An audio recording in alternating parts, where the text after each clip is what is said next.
The Louis Diaz podcast. I could do that for sure. Yeah. All right, Jason Terrence, I found out this morning. Yes.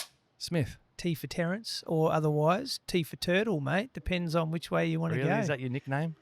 Well, self-appointed. The kids at school were like, T, what does T Oh, stand for? And okay. I didn't have the courage to confess it was Terrence, so we just went with Turtle. Total. Yeah. I'm going to use it. I All hope you right, don't mind. go. Do your worst. So what I wanted to say was welcome to my version of your September 1999. Wow. Yeah. Okay. This is the beginning of the rest of your life. Well, I know that you, after listening to your audiobook, Downside Up, it was really hard for me to understand which... Outside in, downside up. Outside in, downside up. Yeah. Yep. I got to learn that you're one for a lot of symbolism. You know, you'll try and grasp onto analogies and planetary symbols Yeah. and things like that. And I thought, how can I enter my conversation with Jason? When I found out it was September 1999 out of the garage for you, I was like, that's kind of where I'm bringing him today, to my version of September 1999. Well, then good things are going to happen for you, bro. Thank you. Are we recording? We sure Is are. this it? Yeah. We're live. We're Cool. live. We're real. We're real. We're I better live. behave myself. Yeah. No, I appreciate that. We are recording. I didn't announce that. I brought you here. I approached you. I kind of got your phone number after I pay ID'd you, because I had a story I wanted to tell you before Okay. we get into yours. Okay. Yeah, and I know you'll appreciate this, and this will set the foundation for the rest of our conversation about you and your journey of faith. Right. So what was it, Monday the 21st of July? You spoke at Life Church. It was a business night that they put on, and you were the marquee keynote speaker, and you ran a workshop up there. I did. Yep. Yeah. And it was great. I think the 15 keys to scaling, something along Scaling those- without breaking, Yeah. because growth is painful. You know what really stood out to me about that? You said something radical. And now I've come to learn that you are radical and revolutionary in your thinking, but you don't always need to scale for the sake of scaling. Sometimes you can scale quality. And that's when I was like, this is a man I really need to be listening to, because that just made so much sense to me, especially in the context of where I've been with my career. I'm just like, why are we trying to grow when we haven't nailed the thing that we're actually trying to deliver? So, you had me and you had the whole entire room captivated. You're very good on stage, by the way, and I think I gave you that compliment. Thank you. You are Thank very you. good on stage. You're a great speaker, and I enjoyed the workshop. But then I bought your book. I got it signed. At the very end, you told us a story about how to. You faced a challenging decision. You were getting towards the end of a sale, the pointy end, and you had a tricky decision, and you didn't know where to get the answers from. Do you want to sort of recap that a little bit for us? Yeah. So this is a scaled national business that's very difficult to sell. It's easy to start businesses. It's even relatively easy to grow businesses. But what's really hard is to divest businesses on your terms at the right time in the cycle to get rewarded for all your hard work. Very few people get to do that. And I don't claim any genius in what we achieved, but we were a franchise business. We had a lot of complexity. We had a lot of unsolicited offers on our business, which led us into a process of a bit of a Dutch auction where we had actually 90 expressions of interest on our business. That's hard to choose a winning bid. That's very true. But we are a praying group of board members. And the people who were advising me in this process said, well, Jace, go home with your wife, pray. Which all sounds good in theory, but in reality, unless God speaks to you, what are you going to do with that? So Paulina and I actually felt compelled to write a list of 10 non-negotiable criteria. Paulina's your wife. Paulina's my wife. 10 criteria that we would regard as the signal that God's hand was in this. And when we showed that list to the board, their response initially was, come on, Jace, be reasonable. Like, it was an outrageous, unrealistic, non-commercial set of criteria. We set the bar way too high, and it's not just price. And you still think that? It's. I still think that. Yeah. It wasn't just price. It was all of these soft attributes that sat around the terms of the deal that, frankly, no ordinary transaction would satisfy. But that became our proof of whether God was going to be in this deal or not. And so we whittled 90 expressions of interest down to 20 down to 3. 3 people qualified that list of 10 unreasonable criteria, but you still have to choose 1 out of 3. Is it a lucky dip? Is it like hand in the wind? Like, what are you going to do?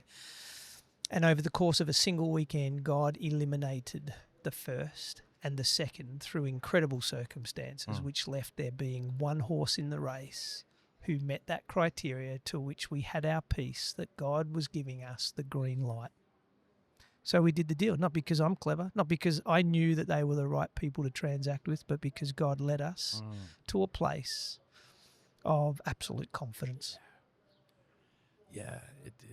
I mean, and you're a Christian, so you know, you through your life, you've learned to, I guess, harness that kind of faith, the faith that takes. Well, I think God is always talking. Yeah. And he is wanting to engage with us, Christian or non-Christian, you know, whether whatever Christian even means. But we're all on a journey. We're all searching. Yeah. I'm not sure your listeners, Louis, whether they're faith-driven or whether they're, you know, a cross-section of the greater world we live in. But the truth is, there's not that much that separates us all. Absolutely. Yeah. But God created every one of us, and he has a heart to engage. And so our job is to listen, to tune in, 100. to pay attention. That's so true. And so I heard this story when you were on stage, and I'm thinking, you know what? I haven't put enough faith into my career journey, and I've been struggling at this job quite some time. It just hasn't felt right. It's been like, you know, pulling teeth, watching grass grow, all of those metaphors that you could use. And after leaving that night, I sort of let your message sink in. And the next day I went to work and had a chat to my boss about, you know, how I was feeling. And then that night I went home and did what you kind of suggested, which was ask the man upstairs for a sign. And that's what I did. I was like, you know, dear God, show me a sign that I'm on the right track here, that this role that I'm in right now, that there's a path forward for me. 9 o'clock the next morning, my boss sits me down in a room and tells me he's got to let me go because of our finances. Wow. At 9 o'clock the next morning. Wow. Now, everyone says to me, oh, are you okay? And in that very moment where he was like, look, it's bad news, I've got to let you go. You know, first thing I did, I just went, thank you, God. There's clarity. Now I didn't, exactly. Now There's I didn't a have another response. job lined up. So you're going to love this bit. Yeah, that's so true. There's a response. And so I, he was like, so what are you going to do? You know, are you going to start looking for a job? And I was like, no, I'm going to leave this one to the man upstairs. Literally said that. Wow. And then I went, I didn't really have it. I knew what I didn't want. You know, I just kind of felt like, oh, no, I don't want to get back into that industry again. And I'm not feeling super inspired right now to just go and apply. And the old Lewis, you know, pre sort of this faith journey that I'm on now, would get anxious and would start applying for all the wrong jobs. Yeah. Your human condition would kick in. Yeah. Yeah. And so I didn't do that. I didn't do that this time. I really didn't do anything except for one thing that I did, which was I remember meeting the CEO of another company in the co-working space where I work, and really lovely guy, very nice. We had a great conversation, 15 minutes, but it was top notch, and we exchanged LinkedIn details. Then I thought, you know, I've just met this gentleman and now I've been let go and he's literally not going to see me in the office anymore. I may as well tell him, you know, like, nice to meet you. By the way, when you walk past my desk, I'm not going to be there. And so I messaged him. He wished me all the best. And then a week later, he goes, actually, I've got something in mind for you. I'd love to talk to you about it. So we had a meeting a few days later on the following Monday, and literally the perfect role for my skill set. Wow. Yeah. And by the end of it, we sort of settled on there's some alignment here, but this was from him. I don't really have a role. We just have a capability gap. And I was like, it's okay. I'll send you my CV and then a cover letter with my idea on what the role will be, right? So basically wrote the role. And wrote the role, wrote my start date, wrote the salary, and then it was yep to all of the above. Why are we so surprised? I don't. Why do you and I sit here like, wow, our mouths hanging open in the middle of a Melbourne lane? Why? It should be the most natural thing that God would lead you into the best opportunity suited for you. True. But you know what? You know what it is? I think I know how to answer that question, Jason. I think it's because miracles are happening all around us, all the time. But then finally, when you actually see one in real time and you have the awareness to recognize it playing out in front of you, that's what opens your mouth. Yeah. But, God's probably sitting there and saying, hey, I can do more than you can imagine. Yeah. More than you could possibly ask. Invite me in. My mate Ravi goes, you didn't ask for enough, mate. Yeah. Well, when you get to write your opening salary, it's a time to be bold. Yeah, that's actually, yeah. So I wanted to share that with you because Great story. I wanted you to know that, I'm not sure.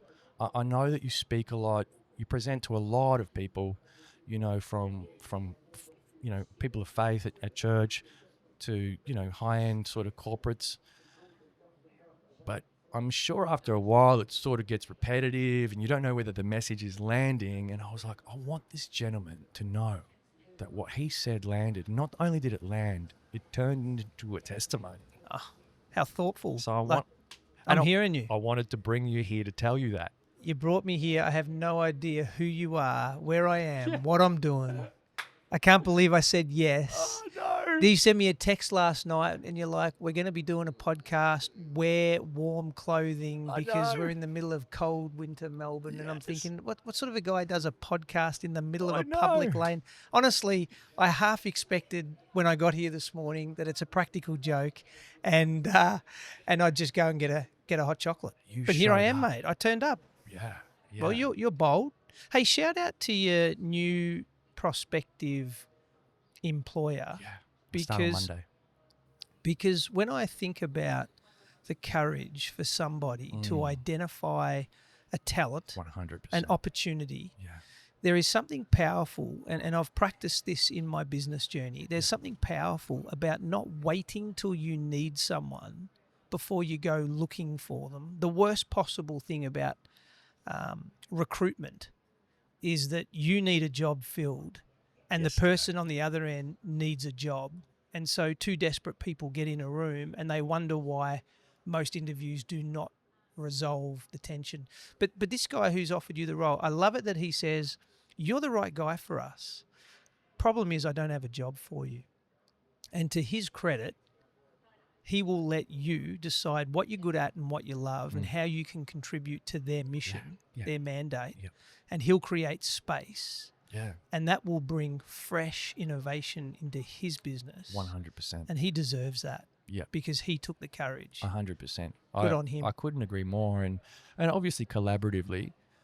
Sure. But yeah, you're right. You're right. And not enough leaders get credit for making bold moves like that. Like most people in his position would have put up a job ad. Well, people don't get the credit because they don't do it, Louis. Yeah, fair enough. Actually, most people don't do that. Yeah, that's true. So that's what I already want to meet him. Yeah. He's already distinguished himself as being a unique person. And you should ask him because you're probably just getting to know him. But you should dig in on that one day.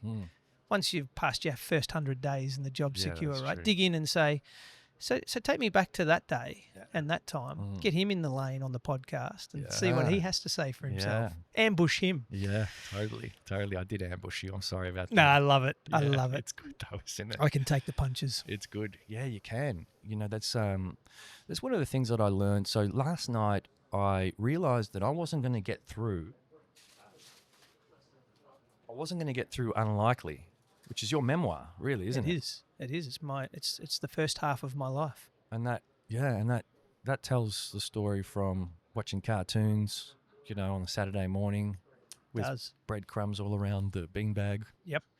To eventually where you. To sitting in the lane with you. Yeah. It's pretty fresh. It only got into print October last year, so. I got it signed. You do. That night you wrote, "Embrace your own unlikely adventure." Good. And that's what I did. I took Good. your advice, so thank you. I like it. But I realised I wasn't going to get through this last night, so I went on Audible and downloaded Outside. Downside Up. Sorry, because I went to bed late because I tried to do the whole thing, and I did. I made it through the entire audio book. That's a tough book to read, actually, I think. You think? Well, I would have thought so, because it's more organisational structures and team dynamics and not so much storytelling.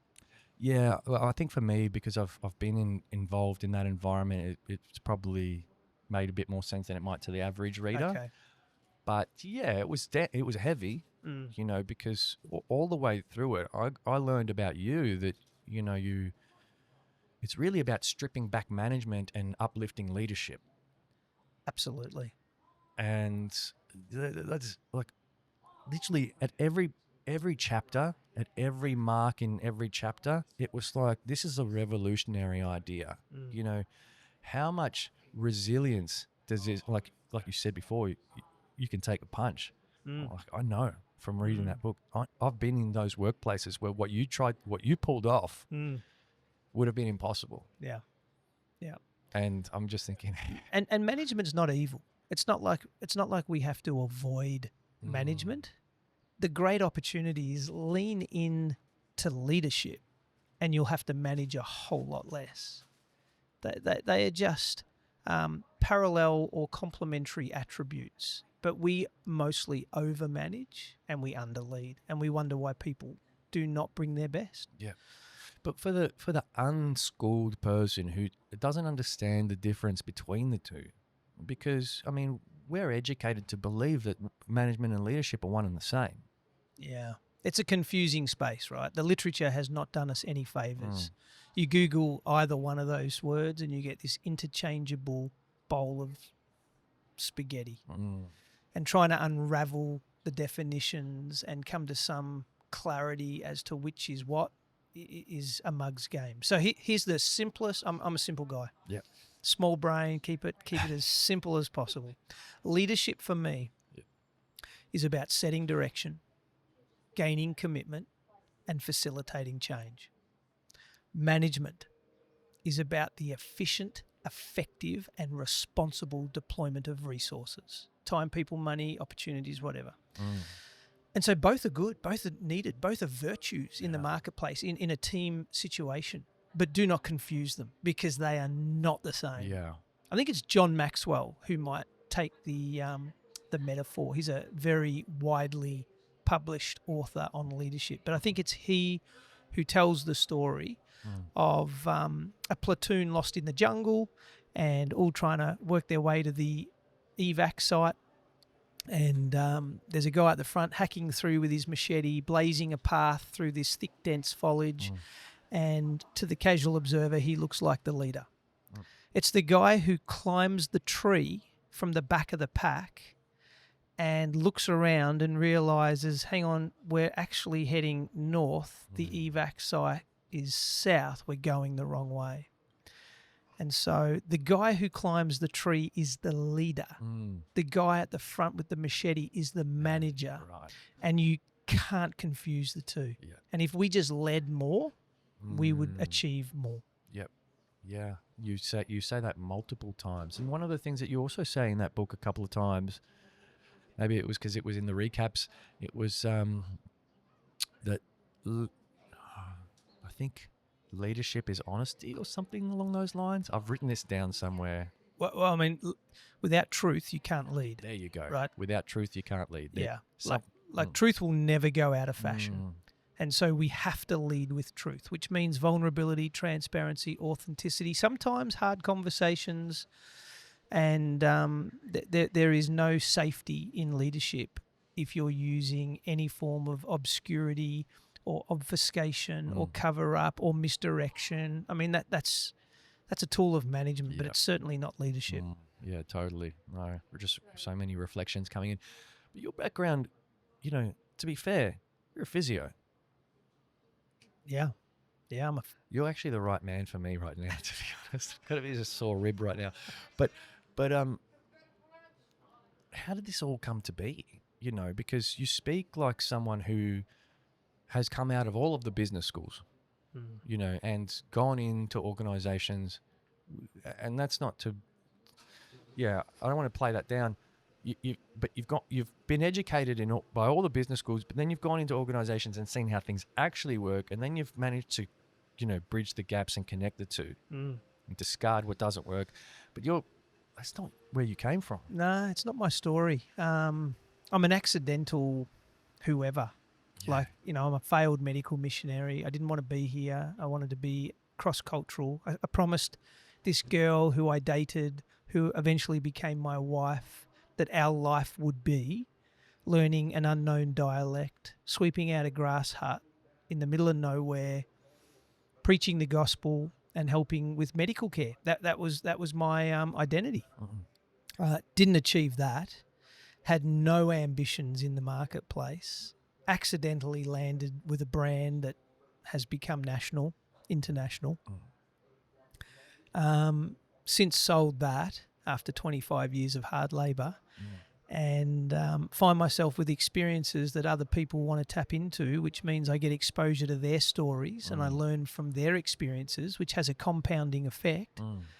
And I land in a place today that I never imagined, and I'm more surprised than you are. Like, I actually don't quite understand it either. Yeah.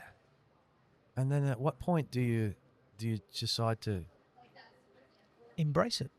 You have to embrace You it. embrace it. Sure. You just say, well, God's plans for my life are better than mine could ever have been. And even if I don't think that, my job is to concede. Like, why fight? Submit. Yeah. Submit's a good word. I like that. Surrender. Yeah. Yeah. Submit. Yeah. You know, because I'm thinking we've got all the choice in the world now.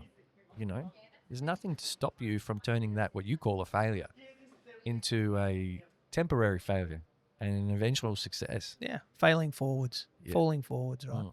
I'm a physio, so I understand gait, which is the biomechanics of how we walk and run. And when you think about that as a metaphor for life, walking is locomotion. We're trying to progress, move forwards, and the way we do that biomechanically is, of course, we have to lift our foot forward into an unknown space.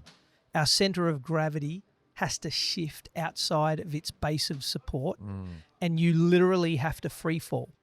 Yeah. And it just so happens the next foot catches you in that stride to give you the certainty to do it again and again and again. And so walking is falling with intent outside your comfort zone. And we're all okay with walking, mate. By the age of 18 months, we're all okay with walking. And yet we stop doing it metaphorically. We stop doing it in life. Yep. That's so interesting. You know, it's just hearing you pull out one analogy after the other, which was really the journey of listening to your book, and realizing that despite the lack of, you know, formal business training, you have this great way of being able to sort of, you know, simplify messages by using these analogies for people, like the star mapping, like the analogy of the Earth's crust and mantle that you used. I was very impressed with how you sort of, I thought, geez, how many analogies have you got up your sleeve? Well, I mean, stories. We all many as relate you to needed stories, right? We relate to stories. Yep. And people don't care really how much you and I know. Yeah. They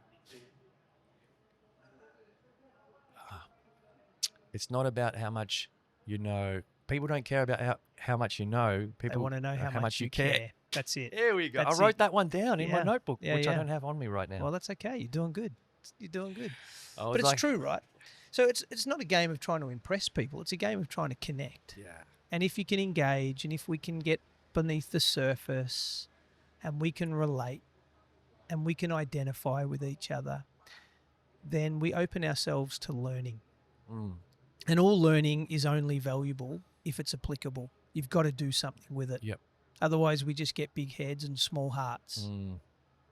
You know, we need big hearts. Yeah, I think I remember you saying in the book, and you narrated that book yourself, by the way. Yeah.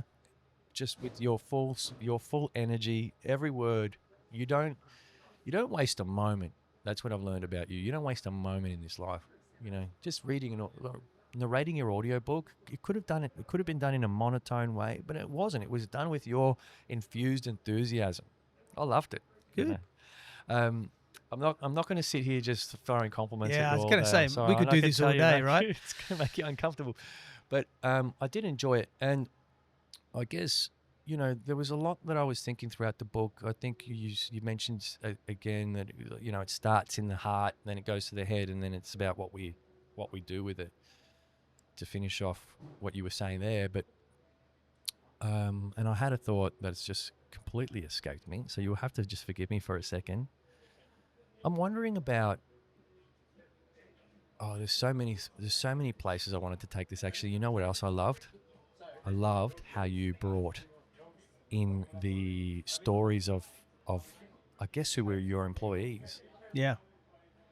And that is something I wanted to unpack actually while we talk, and maybe now's the best time. Mm-hmm. Because the story of what happened with Back in Motion was that you started with a structure, an organizational structure. Mm-hmm. And then at some point you realized that organizational structure wasn't going to take you where you set your goals to, which was the 750, 100? 750, was that the right order? Yeah, yeah. 750, 100. Yep. And so what was interesting to me is that, and I always say this, about companies I've worked for: burn it down and start it again. It's way easier just to start a new startup than it is to try and revolutionize a company. Because I use this analogy myself. I use the analogy that, like, while the wheels are in motion, my old boss used to say, like, we're trying to drive the car while we're building it. Yeah. That's really hard to do. Like, Yeah. you know, operationally, you know, culturally, to shift the dynamic while it's, you know. Yeah, but what's the alternative?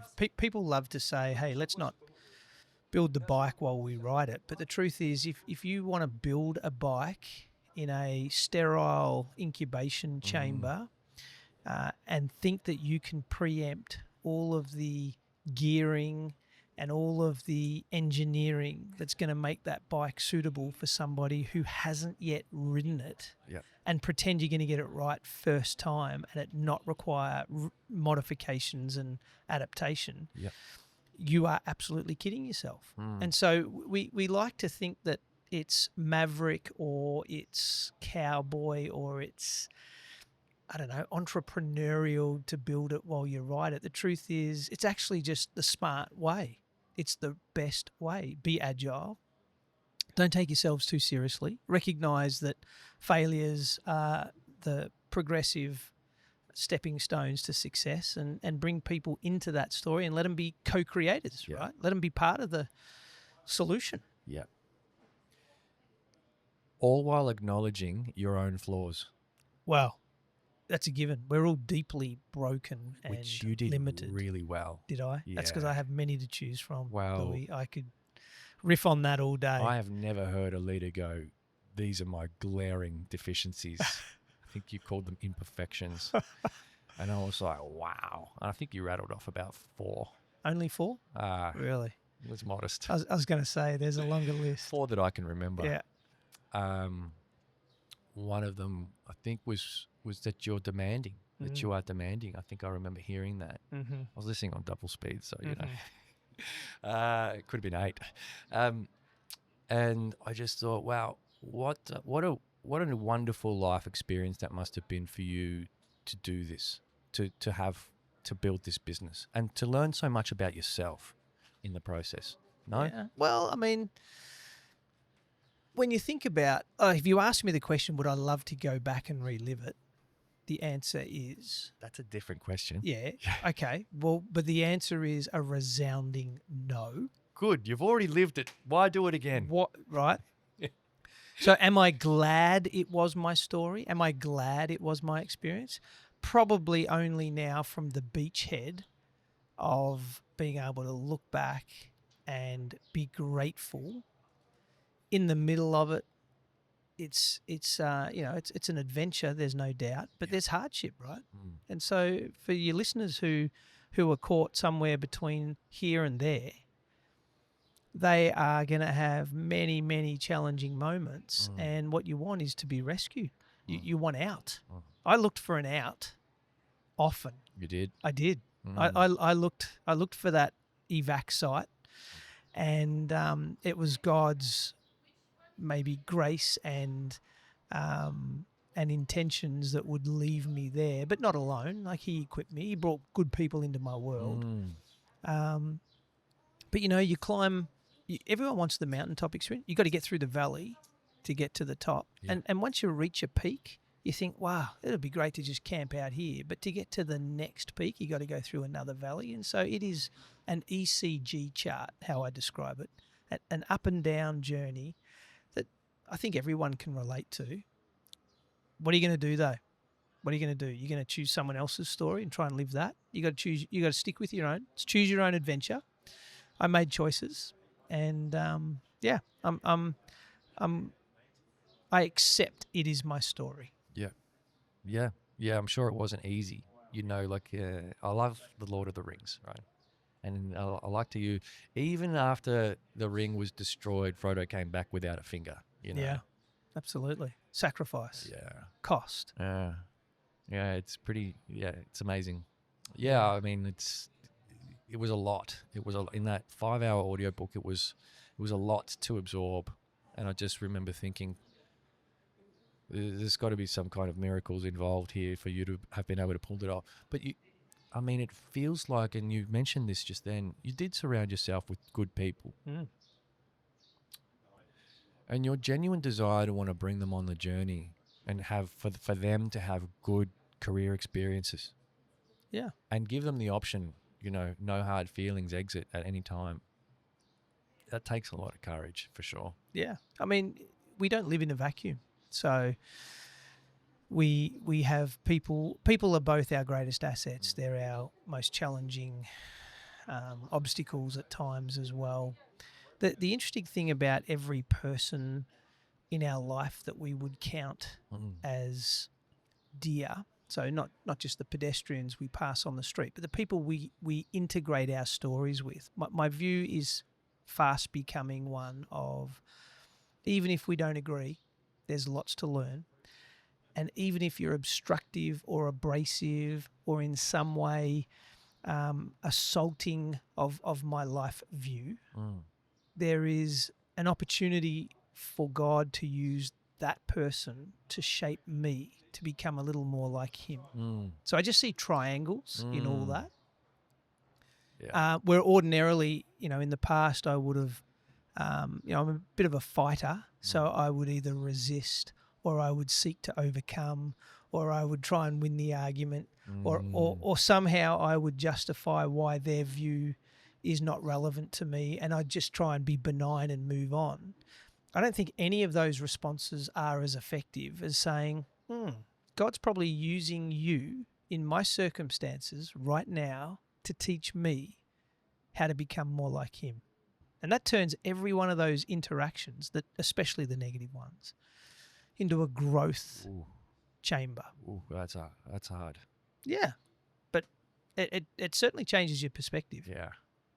I guess it makes it a little easier to deal with. And you just hope that you don't have a successive run of them, that there's some reprieve in the middle. But, surround yourself with people who love you, who speak truth, who care deeply, who pray for you, who believe in where you're going, who won't pull punches. And I think that's a very important part of community. Well, it's one of the things that you did right from the outset of the audiobook. It was to thank your wife, I suppose, is one of those people. Yeah.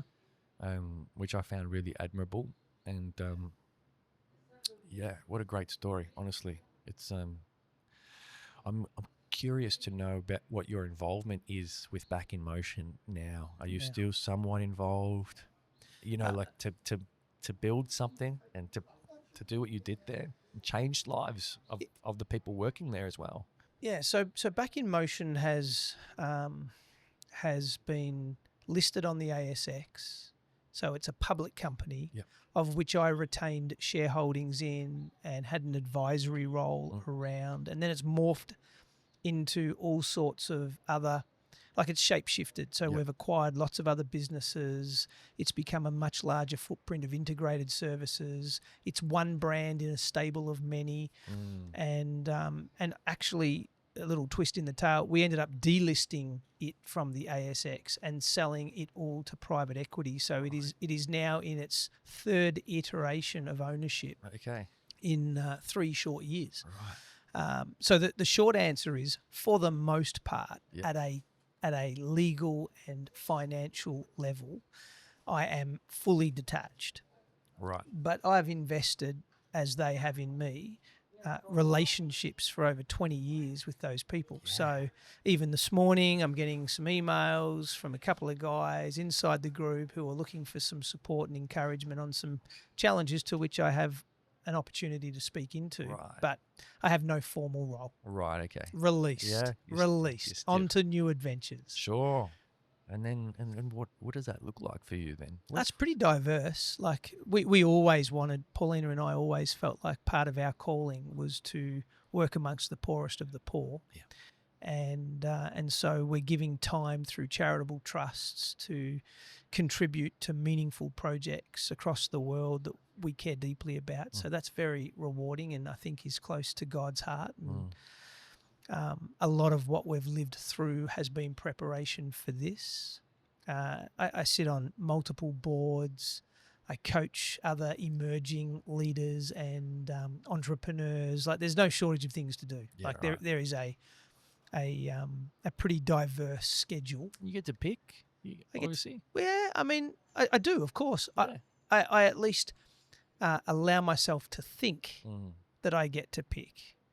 But we come back to this idea that I feel like God has put me here on purpose. It's not my genius. It's not luck. It's not just everything's worked out and this is circumstance. I actually think I'm here on purpose. Yeah. And for all the same reasons I wanted God's clarity as to whether to sell the business or keep the business, I'm now in a position that, well, you've enabled it to divest. You must have reasons for that. So whilst I have choice, mostly what I'm seeking is God's direction on what to use our time and use our energy and use our money. I mean, I'm only halfway through life, so there's a lot of living to do. Yeah. I want to make sure I do that for Him. Yeah. I love that. I'm only halfway through life. The book is the first half of your life. It's good. You're planning on living a long time. Well, I'm planning on it. There's no guarantees. Yeah, for sure. You know, I'm kind of curious. Are you cold? No. Are No, you, I'm great. Are you hungry by any chance? No. You're not? You No, I don't can't like- talk and eat. You can't? You eat. I'll watch you drop crumbs all the way down your beautiful white shirt. I will drop crumbs all over my white shirt, but I can't. I got us something just in case. You But- are a good host. Well, You eat. I'll watch you. sure. Yeah. You know, I did write in my notepad, which I should get out at some point. I wondered what the most common criticism that you faced. You know, because I In know my that- working life. Yeah, I suppose. yeah. Well, let's keep it there. I think because you seem to have this really great self-awareness that you've built of an ability, like to develop the vulnerability to call out your own flaws. But what about the things that other people have said, where they just have struggled, maybe time and time again? Like for example, I won't throw you under a bus. I've been told that my communication style could improve. Right. Has it been effective? At times, it has, despite its brashness. Are you direct? I'm very direct. Yeah. I was brought up by a Venezuelan single mother. You know what I mean? Yeah. Say no Paulina's from South America, so more. You know what I'm she talking. understands how to get her point across. They don't mince their words. don't have time. And so, that's one of my areas of that I needed to work on, and I've been told time and time again. But maybe something A pretty recurring thematic in all the criticisms I hear about me is that I can be very task driven and not very people orientated. So if you divide the world into two arbitrary groups, there's those who are relational and those who are process. And I think I just naturally, I am wired for task, for outcomes, for achieving. I am very, very goal driven. And that sometimes, if not all the time, puts at risk the journey, the people involved. Can you be empathetic? How do you be kind with inefficiencies and with people who want to or need to go the long way round, with the creatives, right? So I think if I try and curate all of my criticisms directed against me, there would be an element that I can see that thread tying in. Yeah. A very common criticism is I'm impatient. Like, have we finished this podcast already, mate? Because I want to get on to the next thing. So I'm very impatient. Well, why am I impatient? Well, probably because I'm very task focused and I'm very efficiency driven, and I don't like idleness. Now, all these things are a double-edged sword. Yeah. It has, the attribute has wonderful opportunity in it if you can harness it.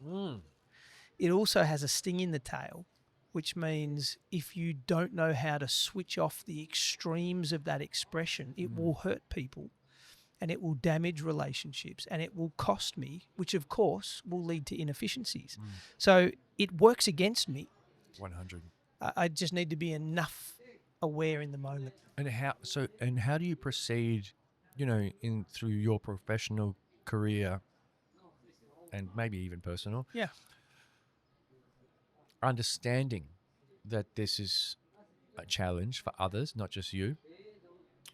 And, do you warm people up? Do you ever, like in my invite to the podcast, I say, don't come early. Come on time or late is fine, but don't come early because I'm setting up. So I learned through when people come early and I'm setting up, and I'm a terrible multitasker. Yeah. I can't multitask to save myself, but you betcha, you give me one thing, I'm going to attack it like you wouldn't believe. Yeah. And so I'm like, whatever you do, don't come early. And so that was my way of being able to, I guess, counteract my understanding that I might even be a bit like rude when you get here if you get here early. Yeah, because I can't host you and do the small talk while I'm trying to sync my microphones and get my volumes right. Exactly, exactly. And so what's your version of that? I mean, do you have a version of that? Yeah, well, I lead pretty early with the fact that when I'm at my worst, I'm impatient, I'm demanding, and I'm task-driven. Right. That's my trilogy. I will lead with that. Like even new staff joining the team or joining a board or working with a client who I'm coaching, I actually think it's a great way to frame that when the wheels start getting wobbly and I'm under pressure or I'm just feeling a sense of urgency in our conversation or in our project, Interesting. you'll start to see me deteriorate toward that end. I'll start getting more task-driven. I'll be far less tolerant, and therefore take that as a signal things aren't going well. And of course, if you can invite people to use that language when they're talking with me, it creates safety and accountability. So when and it's easy in the home because of course we're all familiar and we probably aren't as guarded, and so it's fine for Paulina to say to me, well, it's just you being impatient. Yeah, right. And that's a great little trigger for me to say, you're right, because that's my vulnerability. I go there way too quickly, and so I should take a breath. And then what? And then what do you do? Well, then you've Take a breath. then you've created a time and space continuum. The moment More you space are, analogies, everyone. the moment you are not on autopilot and Mm. you are acting out of instinct or you are responding under pressure, the moment you can start to choose your emotions and choose your next decision, Yeah. most people are pretty intelligent. Most people know the right answer. Mm. And so if I've just been told across the boardroom table that my demands are not realistic and I should just walk it back a little bit, if I have the presence of mind to stop, to listen, to pause, to count to 10 like grandma taught us, right, and use that little space and time continuum to proactively decide my next comment, more often than not, all of us will choose better. The Viktor Frankl quote. Yeah, exactly. Yeah. Responsibility, your ability to respond. Mm. And so I think it's less about so much how clever we have to be to turn it around. It's more about how self-aware or disciplined we are to catch us in the moment before we go over the cliff. How do we catch 'Cause- ourselves? Because the solution's easy. Like, I'm a physio, as we've already established. The hardest part about being a great physio is diagnosis. Working out exactly what is going wrong. The treatment is the easy bit. Once you've worked out the problem, the treatment's prescriptive. We know what works. But you can throw 10 treatments at an unclear diagnosis. None of them work. And you think the problem is with your treatment. No, it's with your diagnosis. And so in life, in relationships, in business, in all of these conflicts that we're kind of trying to navigate, Yep. it's the diagnosis that's the difficult bit. Yes, that's so true. Yes, I'm getting flashbacks to my most recent role where I was starting to use the term, and I don't know why, because I don't have a, medical background, but I was starting to use the term, that's a symptom of that. Yeah. A lot of, and I felt like a lot of people were getting, in my industry, a lot of people misunderstand. Yeah, that'll come through. A lot of people will misunderstand what would you call it? What the diagnosis? Or the causative factors, the causative- underlying Yeah, and condition.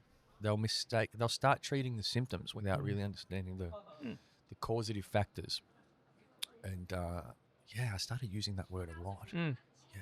And that's where we get that pejorative term that says, oh, you just band-aid the problem, which we all understand to be a dismissive response to something that's not going to stick, it's not going to last. And you don't want to be that guy with matters of the heart. So if we're talking about character deficiencies, things that you and I should be aware that we must improve on in our relationships at work and at home, well, don't band-aid it. Yeah, Get deep. it's hard not to. Yeah. For some. Otherwise, it's like, weeding the garden with a lawnmower. You kind of run over and you chop all the weeds down, and it looks great for 3 days. That's another great analogy, people. Yep. It looks great for 3 days because you haven't got the root out. And so it's just going to grow again. Yeah, that's great. So, like I said, I think one of my favorite parts of your book was that you've tied in people's own accounts of what was happening. And it was really interesting when I got towards the end where you've talked about kind of you'd call it, it's not a restructure, it's like a destructure. Like you've pulled the org chart completely apart and made it flat or invisible. I don't know the correct term for it. Spherical. Okay, sure. So, we don't call it a restructure, but for the sake of listeners who haven't read the book, in essence, what we were attempting to do was reshape our organizational model and the way people interacted. But for provocative interest, I would call it a leadership revolution more than a organizational restructure. Yep. And, I mean, explain to people what that involved. Well, for 10 years, we ran a fairly predictable, linear, top-down organizational chart. We had a board at the top, a CEO, who was empowered to make all the decisions. We had an executive management team. We had all the middle managers and their support staff. And then we had a network of franchisees, and it was very trickle down. Decisions were made at the top. Right. People at the bottom were instructed. And, at the end of the day, it grew us a $25 million footprint in physiotherapy, which is small by most industry standards, but by physiotherapy, it was by far the single largest brand in the industry by many, many multiples. Yep. So it's not that it didn't work. It's that it worked until it didn't. Sure. And where we found we hit the wall is that you disempower people. You're looking good there. For people who aren't watching and just listening, he's just put his breakfast all over his shirt. But anyway. It's worth it. But people's creativity got suffocated. People's ownership, like figuratively speaking, their sense of empowerment inside the organisation diminished. Silos got built. There were turf wars over who's in charge and who gets to own that decision. And because we were a geographically distributed business, like we were multiple physio locations around the country, there wasn't much FaceTime or interaction between these teams, so they isolated. And we woke up one day and realised, by golly, we've probably come as far as this structure is going to take us. Like a goldfish who can only grow to the size of its container. And the realisation was we had to work differently if we wanted to grow. And the objective was to double our business in 3 years that had previously taken us 12 years to build. So it was an unreasonable, ambitious, demanding objective. And we all agreed, well, there's no way we can achieve that the way we got here. And so we had to think differently. So I detitled the organisation. Nobody was allowed to make decisions based on the size of their office, the size of their paycheck, the qualifications they got at uni. That's so wild. So literally everybody lost their titles overnight. I mean, there's so much ego death involved in that. Exactly. But that's what we want. We wanted the youngest, newest, most junior receptionists and physios fresh on the job to have a voice at the table.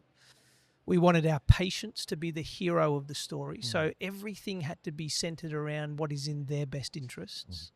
We moved the board and the executive team to the periphery of our world, not because they're irrelevant, not because they don't have contribution, but because we don't want them to be the decision makers of situations that you need to be at the coalface to exercise judgment around. So we started sharing responsibility. In fact, we had 700 staff, and my comment to them was, all of you are effectively a CEO now of something. I think you even called out that you let go of the car park that you had. Yeah, everything. I lost my beautiful glass partitioned office and private boardroom and meeting room, and we all just sat in bullpens. Everyone, we had to create an environment where people felt like the contest of ideas is what mattered. Not tenure, not age, no superiority. It had to be a true debate of what was in the best interests of achieving the mission of the organisation. Don't serve the man, serve the mission. Do you recall during that time, a moment where you maybe was in a meeting room with all the other CEOs and just remember maybe thinking, I'm really glad we did this because I never would have heard that idea from that person. They would have been way too far down the chart. Absolutely. Yeah. Countless moments. One of the things I instituted during that 3-year period that the book recounts is I would do a road trip. I would visit every one of our locations, which by the end of that 3-year period was more than 100. And I would run debrief sessions with every team around the country. And so it would be a conversation around what do we keep, what do we stop, what do we start, the normal sorts of narratives. But to learn from them how we can do what is right for our business directly is amazing. Otherwise, by the time my middle managers collate all that information and the broken telephone renders me a report of what they think they heard or what they want me to hear, I'm actually not getting the right message. That's the story of so many leaders. Yeah. And the bigger your organisation, the harder it gets, which is why size is the enemy to vision. And so my job became chief visioneer as opposed to chief management officer. And instead of running around trying to make 100 decisions every day, I was trying to run around and hear what my people think and reciprocate with vision casting so that they knew where we were heading and bring that part of the story together. And the only way to do that is to delegate all my responsibilities, empower people who are in the right place at the right time to make the right decision, of which their judgment is better than mine anyway, because they're the specialists in those various portfolios of responsibility. Yeah, that's interesting. It's a lot of letting go, a lot of... And for a task-driven, controlling, demanding, impatient person, could you imagine how uneasy it was to do that? I just can't, honestly. Yeah. I just think, and that's why I said what I said before about the journey for you must have been a rewarding one, because I just think the personal transformation, it was necessary. I mean, what was going on to allow this to occur? It was... Yeah, I think it was a realization that we'd otherwise come as far as we were going to go.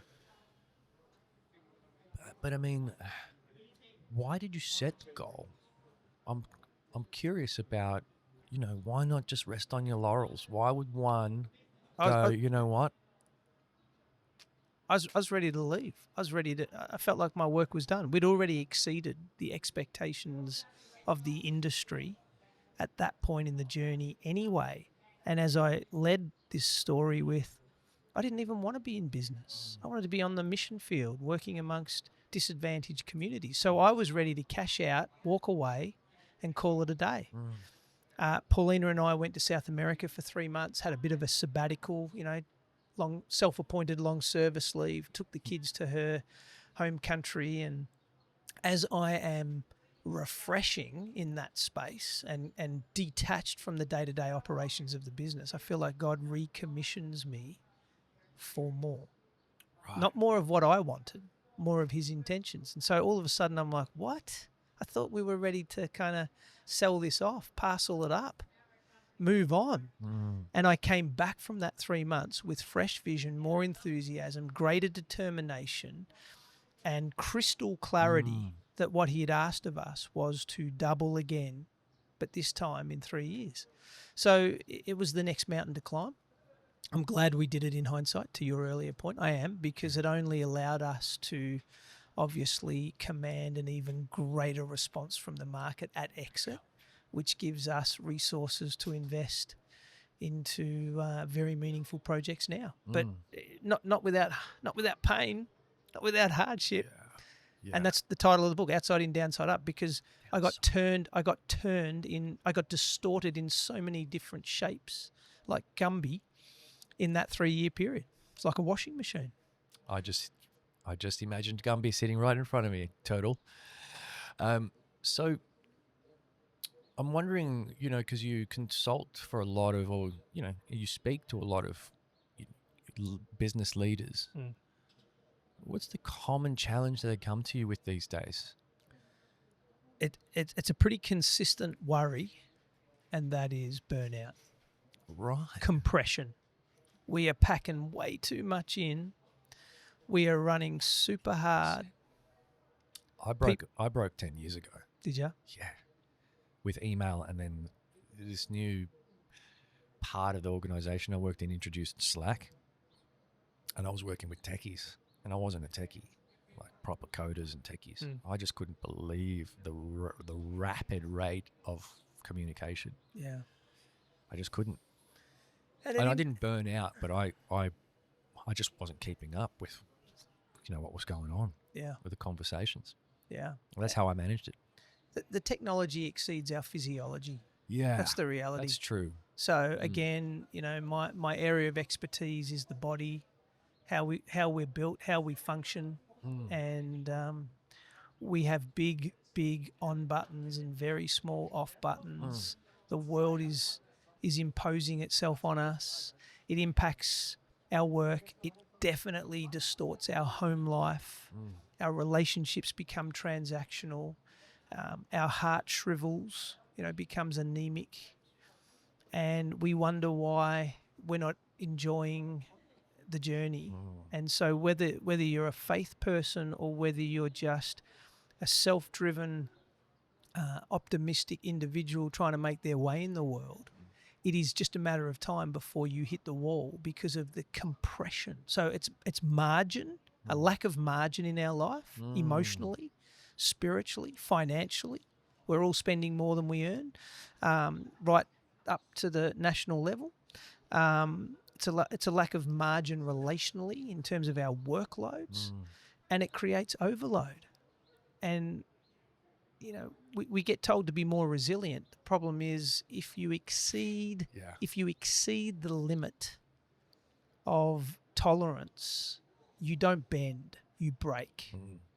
And once you've broken, it's a hard road back. So executives right across the country, big organisations, churches, charities, working a lot with different missional organisations, they're all facing a similar pressure. Compression, overload, lack of margin, performance orientation. Right. We are human beings, but we should be called human doings because it's all about more. We're not good at slowing. I've just come back from a month in Africa, and they have a wonderful saying over there, or at least a proverb or a parable where they talk about Africans walking through the jungle needing to get from here to there, and it's a 4-day journey, and they get halfway and then they just sit for a whole day. And the white men who are traveling with them are like, come on, like we've got 2 more days to go, let's keep moving. And they're like, no, we're just letting our spirits catch up with our bodies. All right. But it's a nice little thought challenge that we push ourselves harder than we probably should go. And I'm guilty. Like, I only know this because I've lived this. Yeah. And how does it make you?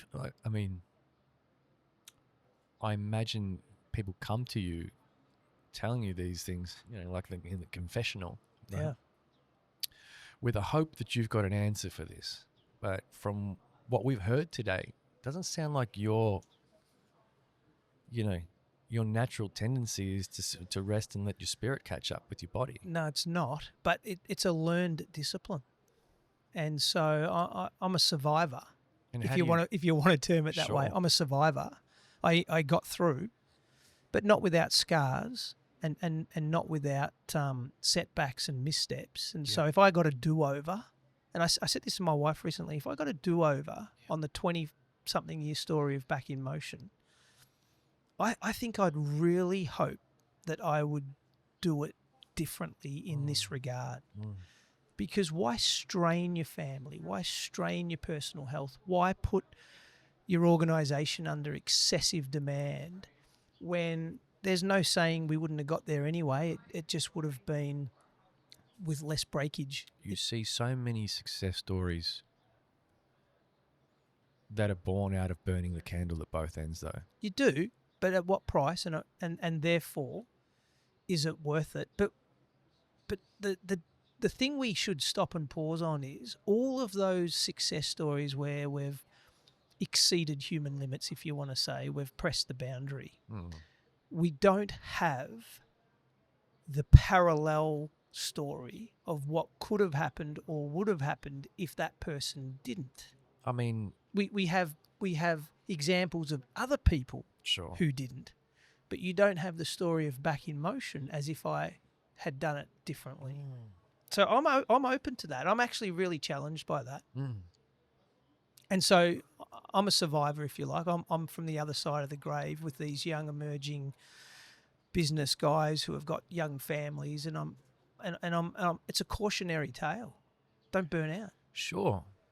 You said you're open to it.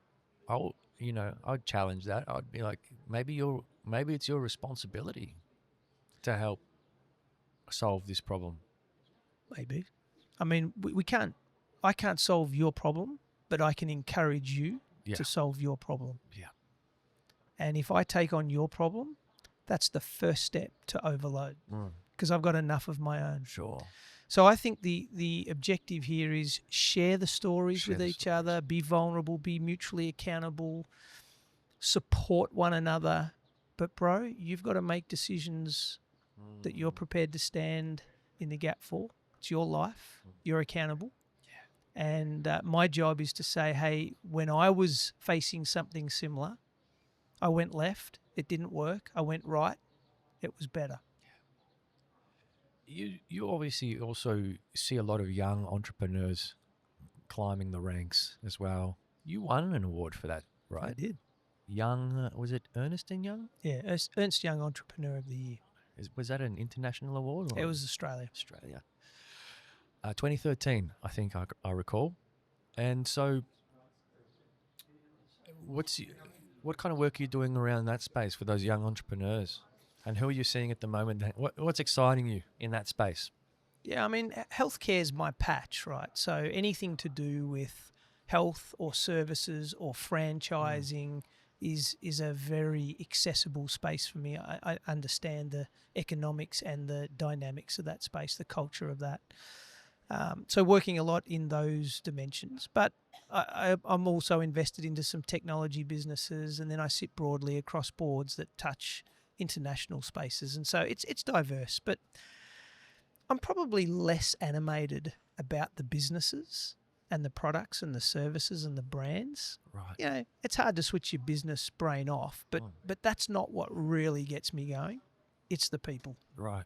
It's the guy behind the driver's seat, you know, the driving wheel. It's the individuals who I feel are the guardians of the mission that I want to stay close to. Sure. And it's their journey and it's their personal growth that really excites me. So I could almost speak into any sector or any business dimension because it's actually the individuals. And we're more similar, mate, than we are different. I agree.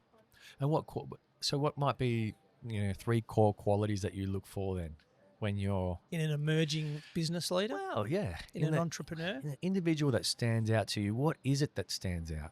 number one, conviction. I don't want to work with people who have just got 100 ideas and they could go anywhere across the board. I want to speak with someone who has got such a defining intention of what they're doing, who they're doing it for, and why. And often the journey is helping them clarify all those things. Yes. But I am pursuing and wanting to engage people with conviction. Yep. Conviction to me is not just what you could do, it's what you must do. You are compelled.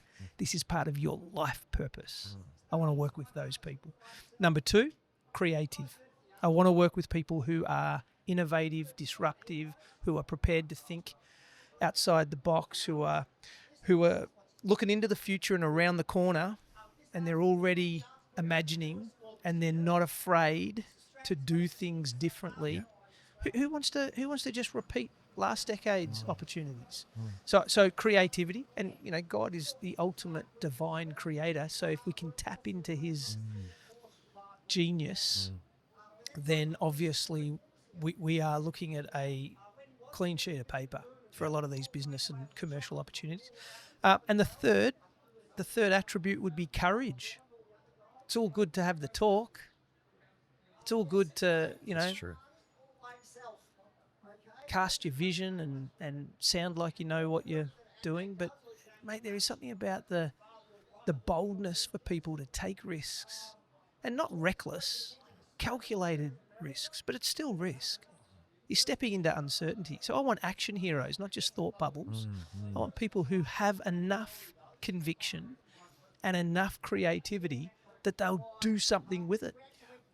They'll actually step out of the boat and see if Jesus has called them to walk on water. I mean, that courage is pretty rare, to be honest. Most people want to stay within a certain limit of exposure. Yep. and I'm drawn to people who are full of faith that they're prepared to take the right risks. Yeah. At what stage of your life did you find yourself, you know, and I'm talking about the garage, the September 99. Do you remember the moment where you were like, I'm going to start my own practice? Was that a... I remember the moment we did start the practice, but I don't think of that as a decision or an intention or this beautiful moment of revelation. I just remember it being an inevitability. Like, I got bills to pay. I'm stuck. I have no idea what I'm doing in life. Yeah. Paulina's doing 12-hour shifts in the intensive care unit. I probably should pull my weight. I know some friends and family who are injured. Maybe I should treat them for a bit of pocket money on the side. So for me, it was this accidental drift, unintentional drift into what now obviously has become a commercial opportunity. But it was really just me freelancing with a hobby business, a side hustle, until I could do the grown-up real thing, right? So that's actually how I describe it. But there was a light bulb moment 4 years later. Right. And? 4 years later, I've run away from the business. I'm in Darwin, which is the furthest possible point away from Melbourne you could get. Yeah. I want the business to fail, and then I can blame God or blame the Kiwi who's running the practice for me. And I'm looking for every way out, and God arrests my attention. And he speaks to me about this idea that I could either go to the mission field myself, and that would be one or two of us trying to make a dent in the world, or I could learn the business of physiotherapy, come home, build a national footprint on an ethical model of profitability and scale this thing to build an economic engine that would not just send me and Paulina, but could send 10 others, could send 100, maybe one day thousands. And that was the light bulb moment, the defining experience that it's like the maths just worked. Right. I just saw, he had me at hello. Yeah. And so from that point forward, I've never doubted who's called me, why we're doing it. What we have to do to get there is open to strategic influence and tactical maneuvers, but the conviction was locked in the bank at that point. Brilliant. Which makes you pretty fierce. That. Yeah. Like, you want to go up against someone who holds a conviction. It's the person with the most energy wins. We see that in like sports like boxing or MMA. Of course you do. Yeah. It's not about skill. You can tell. You can tell in the face-off. You know, the one with the shorter guy with the shorter reach, but you can see that dog in him, can't you? Yeah. And I know what you're talking about. Well, it's the very traditional comparison between the hired mercenary who's fighting against the farmers who are defending their homes. Yeah. Like, who's going to win that fight? Yeah. And so when you have a conviction, you are defending your purpose in life. It's not the brand, it's not the business, it's not the paycheck. You're defending your values. You're defending the God who you feel has asked you to go out and do this. It makes you a very formidable foe in the commercial world. It really does. So much throughout my listening, I just remember thinking to myself, these values that you're speaking of in whatever point in time in the book, they were really strong, intentional values, conviction-driven values. I just remember thinking to myself, well, what a leader. Imagine working for this fella. Like, someone with, I guess the word is conviction, right? And thinking back through my journey in a career, it's probably the best. And I actually called one of my old buddies from Apple maybe 2 months ago, right? I called him up and we had he's now a mortgage broker. I was telling him what I was doing. We all went our separate ways. And we were talking about the experience of working for that company. there's something about the conviction that Jobs had, right, in the technology and making it, putting the user at the center of it. Very similar to your story about putting the customer, but also I think one of the most underrated and still doesn't get called out enough parts of Apple's story was the conviction that they had in their product to begin their own retail venture. No one ever talks about that, but that was one of the key um, points that they'll bring up in the core training. You know, you'll watch the video, or actually they have two presenters running the training that they offer their new employees. It's like a week-long training, and you know, there's games and stories. And one of them is that at some point, someone in the organization said, "You know what? We're not going to park our computers in Harvey Norman anymore." Well, for the Aussie listeners, Yeah. in the American, I don't know, the Americans had different stores, computer stores, average computer stores. We're going to start our own store, and the reason was that they knew an employee that was trained and, you know, infused with the enthusiasm and the passion to sell that product was going to do a way better job than someone who was diluting that product amongst a bunch of other Dell computers and whatever else is out there in the market, right? And no one talks about that enough. And it was that defining moment that I remember being the thing that stood out to me the most about my time there.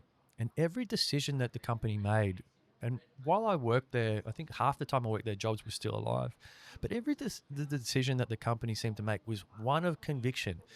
It's like every other decision that they made after that just fell into place because of that one brave move to go and start your own stores. Yeah. And I was talking to Pete, and it was so interesting. Pete's the name of the mate that I called. I was talking to Pete, and, you know, I think we're both about 10 years on from leaving now, right? So we've had a great time to experience other things and reflect. And we both unanimously agreed that even though we were at the very bottom floors of the organization, like we were the guys unpacking boxes in the back. We still agreed unanimously that the values we learned through that experience were values that we've never seen replicated anywhere else, and values that we took with us into our next roles and opportunities and applied where we could, where we found space. And the reason that I love the story of Back in Motion so much is because it reminded me of that as I was listening to the people in your book recount their version of events.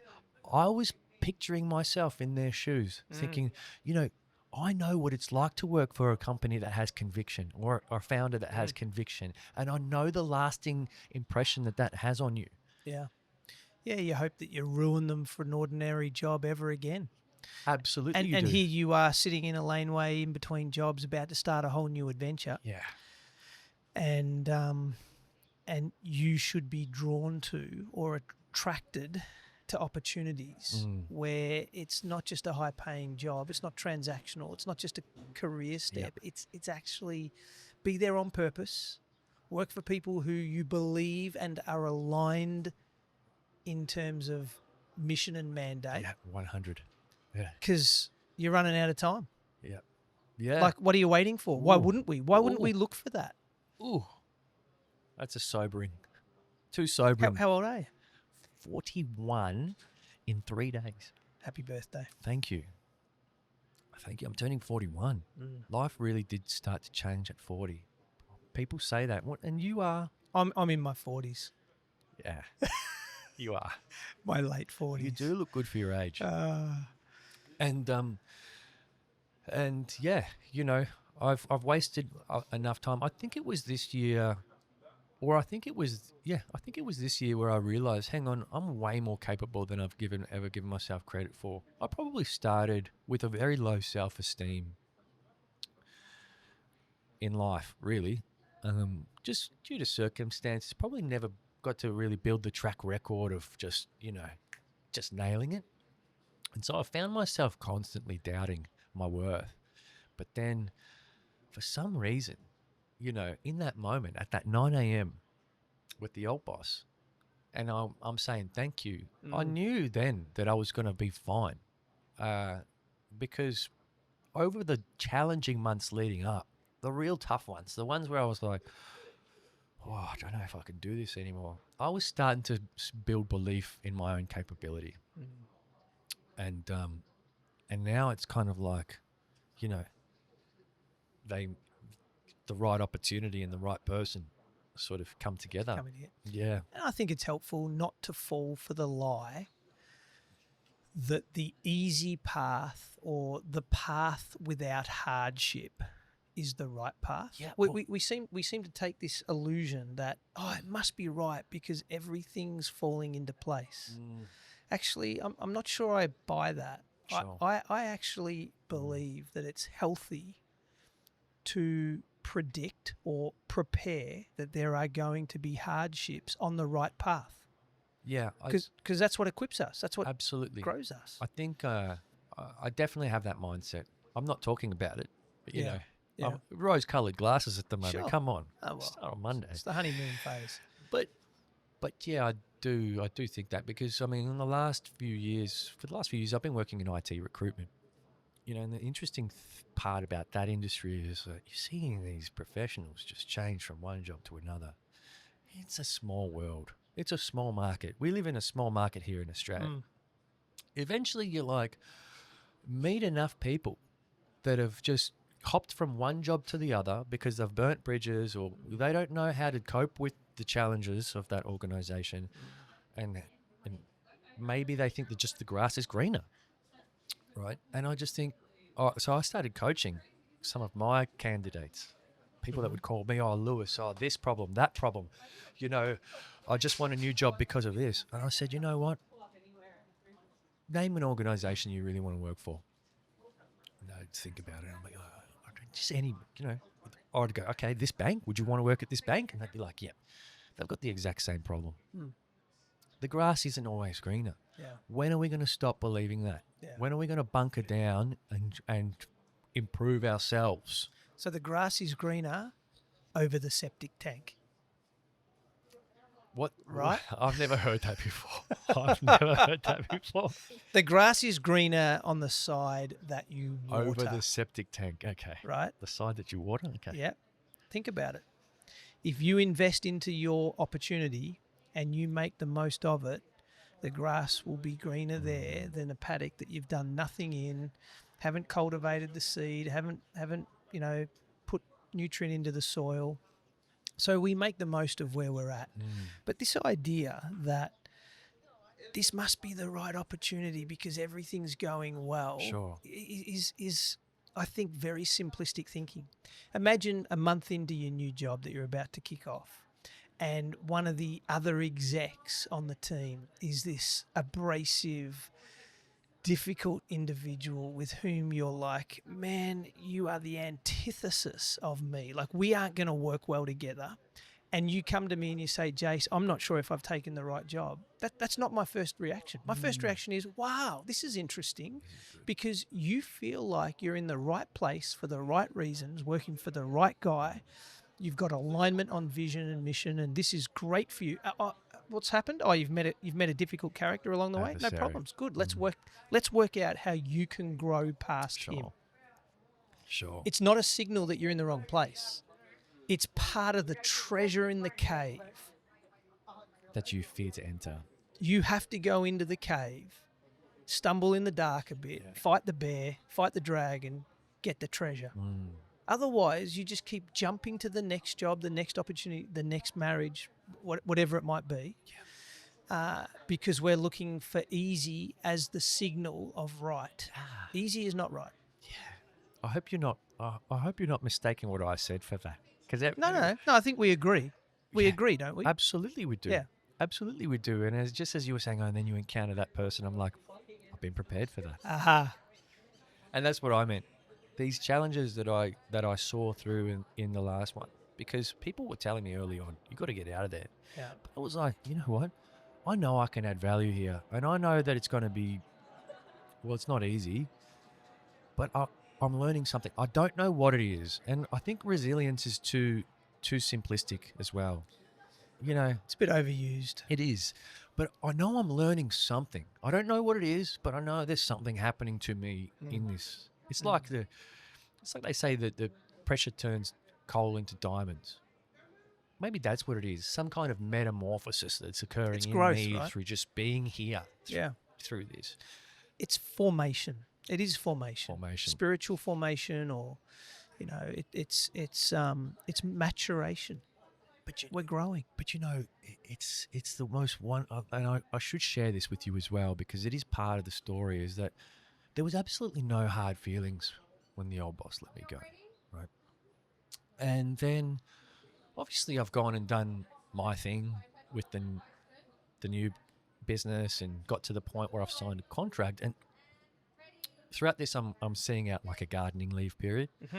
So, and on last day, it was just over a week ago, I text the old boss, and it's just like, yeah, thanks for the opportunity.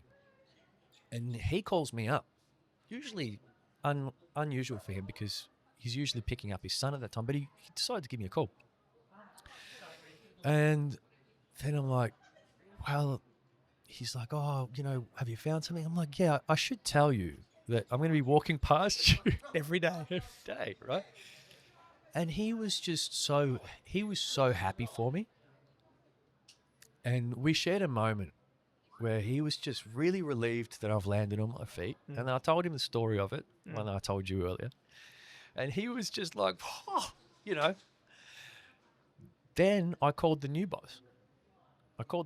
And said, just wanted to let you know everything's signed and I'm ready to go next Monday. And he was just expressed his keenness on getting me on board and how excited he is to work with me. And I just thought, what a beautiful transition. How rare in someone's career that they get to hang up the phone to one guy who's wishing them the best, despite the circumstances starting off rocky. Yeah. Get on the phone to another guy who's like, I can't wait to have you on board.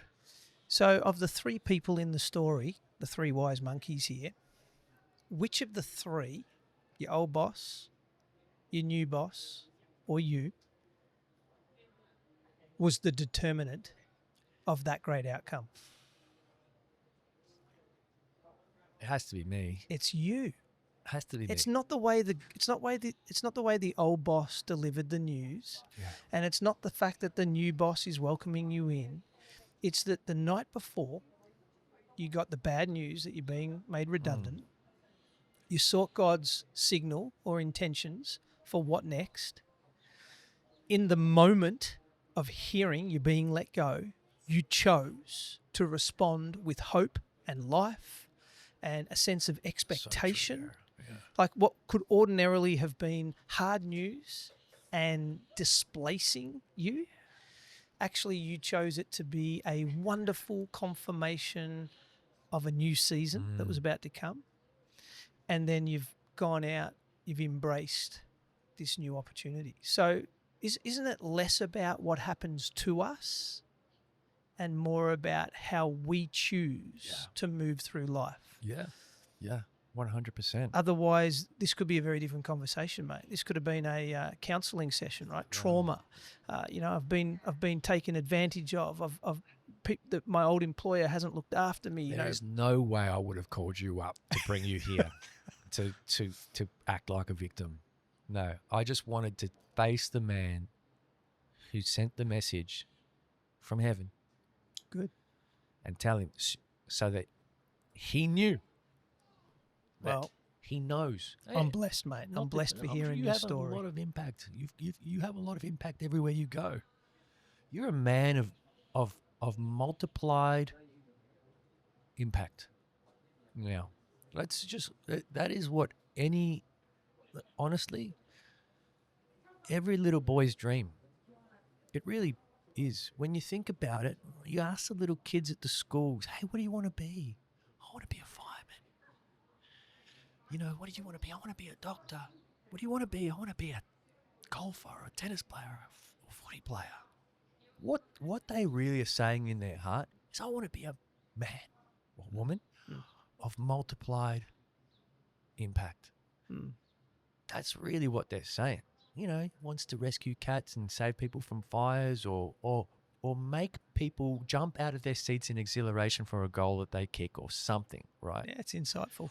Yeah. Yeah. That's what you've become. And there's no way I was going to bring you here to sob story you. I was going to bring you here to give you my appreciation for Thank you. the impact, the multiplied impact. There's probably a better term for it. I'll think of it. That could be the We'll title get our of your, copy. that could be the title of your next book. Could be the mate. title of your next book. Multiplied impact. You're on a roll. You've got 4 books Wow. out. Yeah. Yeah. Anyone who says they're hard to read, I got to say to them, much harder to write, much harder to live. Wow. Got to live through it If before you anyone can ever write it. says they're hard to read, it's just because they're relentlessly passionate. That's what they are. Relentless. Yeah. But Like- books have to land at the right time for people, don't they? You know, you and I can read the same book and it'll speak something different to us because of what we're going through. Mm, So that's seasons too. yeah. It's timing. Timing's everything. Oh, how about that? And the sun comes out Oh. while it's showering, right? You know, and we're You look cold, bro. an hour and a half. Yes. Well, I'll tell you why I took the jacket off, because I was rushing to get here. Right, I was running late, and right behind you was a trolley with all my gear, including the chairs. And I've decided to duck into Agatha Patisserie because I just couldn't do an Yep. episode without snacks. And I'm carting this thing up the hill, and by the time I got here, I'm You're sweating. Yeah. So yeah, but now I'm shivering. But Jace, it's been so good to have you here. Thank you so much for agreeing to, as you put it, It's a blind date, really. yeah, completely. Yeah. I've seen you, but you hadn't really seen me properly. I'd kind of ambushed you in the middle of a conversation. Said, "Can you sign my book? I've got to get out of here." And Well, funny thing is, when you texted, and you would concur this, I thought you were someone completely Yeah. different. And in fact, walking here, I had no idea what you looked like. Yep. So, but what a gorgeous guy, mate. oh, thank you, I appreciate it. Yeah. Takes one to know one. But yeah, look, it's been a great conversation. Probably a bit all over the shop. I didn't really introduce you properly, but that's not really my style. Good. We sort of just get into it here, and a lot of value for really not just business people and entrepreneurs, but people who are looking for a way forward in life. My journey of joining Life Church just quickly was started in March. I came back to So very Christianity. recent. I came back to Christianity. Well, I came into the building. My heart hadn't really, I didn't really know. Something in my heart said, just go. And then the first sermon was about margin. Wow. So when you were talking about Wow. margin before, that was the first sermon. Wow. And then I was like, yeah, that was good. Yeah, that felt great. I'll come back next week. And then I just kept on coming back every week, because every week it was good. And you know, Craig and Yeah. Nadia, they're really good. Yeah. And everyone they bring up is great, right? And so how could you not? You know, it's like, 'cause after a while I was thinking, you know, I've spent a lot of money on nights out and, you know, inspiration. You know, I've never been to Tony Robbins, but, you know, people Yeah. can go to Tony Robbins. You walk into Life, you're like, I got this for free. Yeah. Yeah. No. It cost somebody something, mate. I know. No. And I do. You and I didn't do have tithe. to. You didn't have to pay. I do tithe because of that. Well, I think more it cost Craig and Nadia something in terms of the sacrifice, the life, the journey. Like, nobody gets to these places that we're discussing without something Absolutely. being put on the altar. No, but, that's true. That's true. but I'm just playing with you. No, you are. And I It appreciate costs that. nothing to go to church. It- I agree. I mean, really, you know, compared to what you could be doing. Yeah. And to get that inspired after Yeah. just walking in and walking out. So, and then on the 6th of July, I got baptized. Oh, wow. Yeah. Mate, this is a So great 6th story. of July, and then the business night was 2 weeks later. Wow. Yeah. So I'm looking at a guy who's going through transformation in front of me. 100. That's amazing. And that's kind of What why a special conversation. everything just resonated so much. Yeah. The journey of this, you know, the back in motion was one of just such transformation that just the frequency of it was just Wow. felt right. Well, you keep going. Thanks, keep, Jace. You keep following Father's voice, Mm. like we all have to. Yeah. Stay on the journey. And Yeah. when you feel tired or you feel like you've come as far as you want to, you're just getting started. All right? You're just getting started. Yeah, I think I feel that with the podcast sometimes, but there was a moment throughout the last 4 weeks where I reminded myself to remember the feeling that I had that moment at 9 a.m. to say thanks, because it wasn't easy to hear and there was that immediate shock, but I said thanks for it anyway. And I think that's the thing that I know I need to remember. Yeah. It's like whatever, you stub your toe, say thanks. Because there's something there that you're not seeing. Maybe you stubbed your toe and it stopped you from slipping over. Yeah. Who knows? So, but yeah, I thank you so much for coming, Jace. It's been pleasure. really great to have you. This episode will be out mid-September, 15th of September. So I'll be sure to send you all the links. And Great. yeah, I really appreciate you taking the risk to come here and sitting in front of me and sharing this story with me. Love it. Thanks for the invite. Lovely. Cheers. I'm going to clap it out. All right. 1, 2, 3. Woo. Woo. All right. How good was that? You are an amazing guy, mate. Yeah. You're a very interesting fellow.